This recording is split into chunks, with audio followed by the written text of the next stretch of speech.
recap some of this Week 7 games. Banana crazy games. One game that we're going to talk about start off with is actually none of the ones we had on the picks. It's actually the Alabama Crimson Tide. Breaking news to everybody, but you guys are not what you once were. I'm sorry to break it to you. Something about Flacco that I miss. Something about Nick Saban that I really miss. 2-1 in the last 3 games, and those 2 wins by a total of 9 points.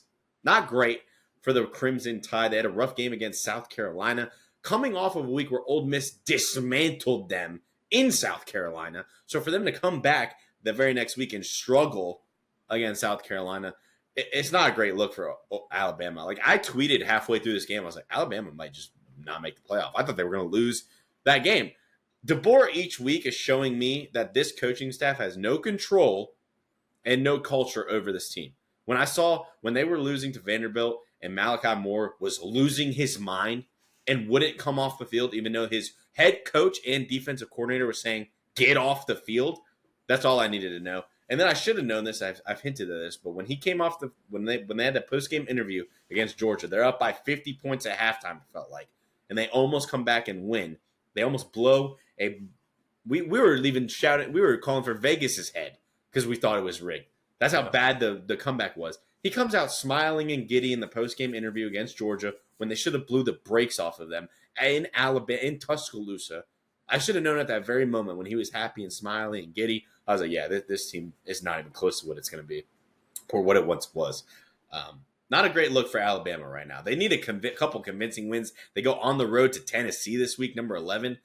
Big matchup. Tennessee falls. I don't know why. They should easily be like a top 8 team. We'll talk about that in the new top 25. But Alabama, they got some stuff to prove a little bit here down the stretch. I think their preparation definitely needs to be better. They need to take like the Alabama, like the Georgia game prep, the Georgia week prep. They need to take that sort of prep into games like Vanderbilt and South Carolina, because these teams, they're good football teams. I mean, this is SEC football. Like, they just think they're going to show up and just win because they have better talent. Like, that's not how it works in the SEC. They definitely need to lock in. It doesn't matter who you're playing on the schedule. You need to lock in your Alabama. I think that's in their heads. Like, we're an Alabama football team. We're just going to go out and win. Yeah. I know Nick Saban wouldn't have that mindset, or have the players have that mindset either. Yeah. But moving on to Texas, Quinn Ewers came back this week for the Red River rivalry. Did what he needed to do. Started off a little slow, but did end up throwing for 199 yards. Had a touchdown, an interception against a really good Oklahoma defense. That's the highlight of that team. Their offense was the real issue. A true freshman quarterback. They have 5 wide receivers out for injury. That's just not what you want when you're playing Texas. No. But the number 1 team in the country does what they do. That defense is a little underrated. The secondary, I would think. They might have the best secondary out there in Texas. Like, they're fast. They have a fast defense.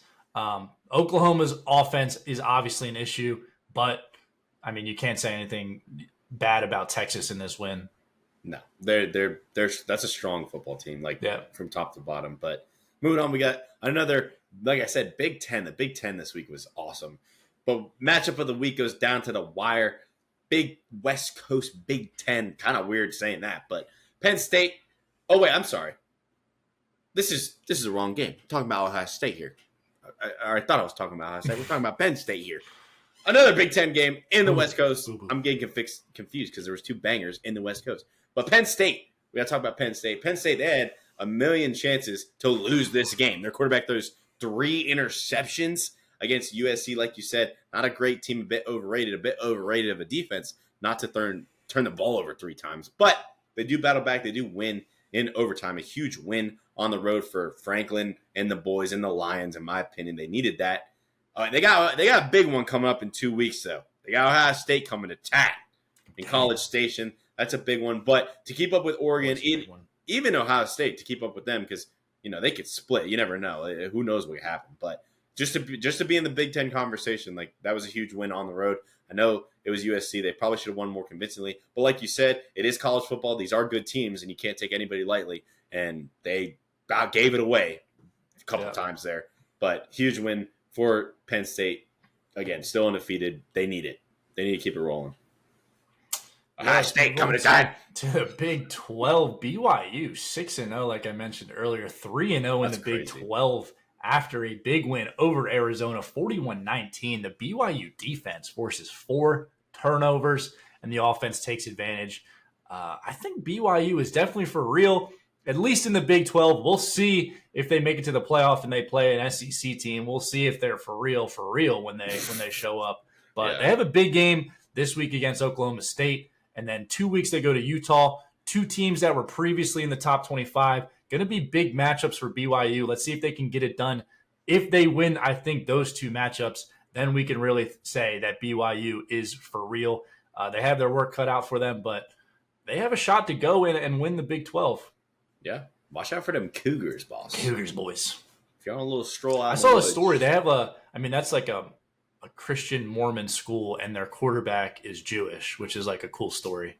It's like 98% of the students that go there are like Christian Mormons, and then their quarterback is a Jewish guy. I really cool honestly, story. I need to start tuning into some BYU games more. Like they're kind of showing up big time in a lot of these games. But moving on to the Big Ten banger in the West Coast, the other one that I was talking about, our matchup of the week. Number 2 goes to number 3. What a banger. It comes down to the wire. Ohio State should have won this game, in my opinion. I know a lot of people are they're really dogging Howard, Will Howard, the quarterback for Ohio State, for that last play. Listen, guys, when there's 6 seconds on the clock and you're looking for a sideline throw and the team takes that away from you, that's what, 3 seconds to process that. You have another 3 seconds to react about what's even happening in front of you. You have another route maybe coming over the middle, but by the time you get rid of that ball and get past the first down, the clock's over. Like there's not a lot of process of elimination here. It's bang bang, it's quick.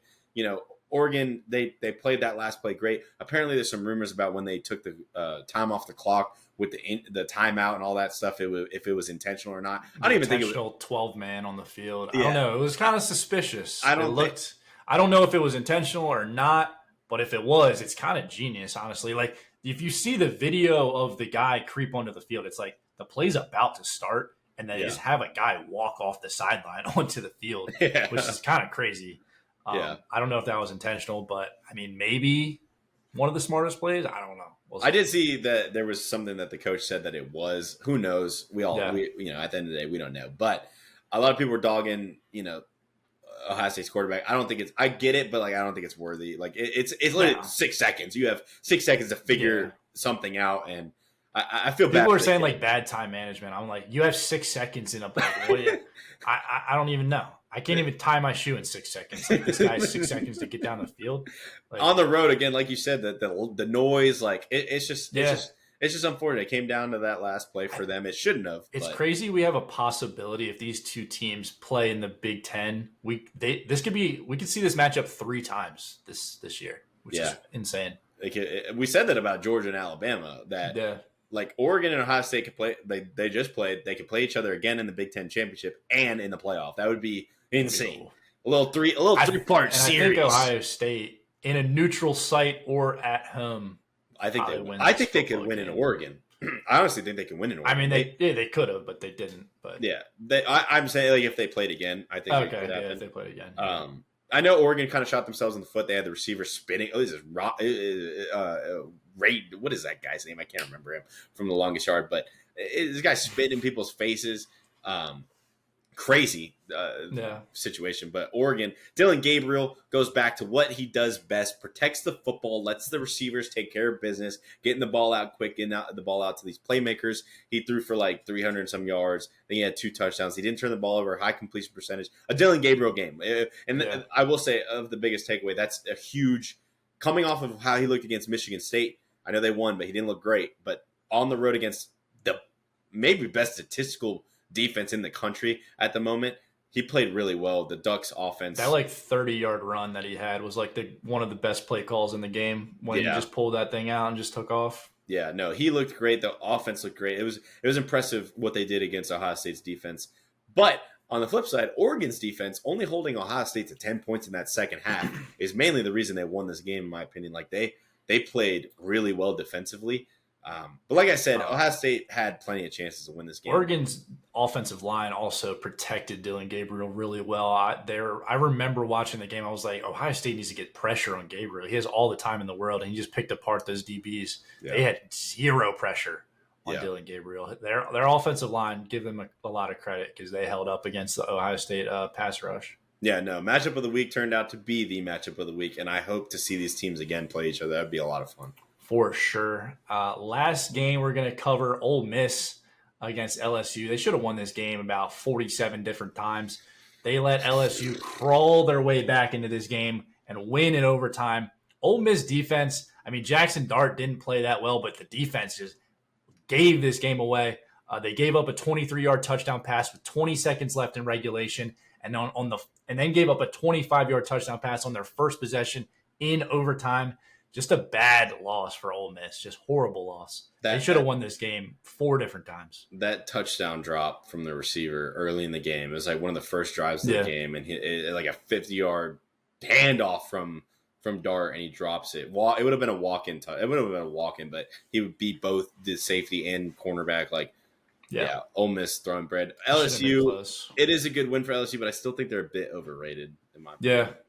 Nussmeier did not have a good game. He had probably had his worst game of the year. He never has a good game. Other than like the 2 passes at the end of the game. Like, I mean, it wasn't even like there were great throws. It was just blown coverage by Ole Miss. They just played bad. Yeah.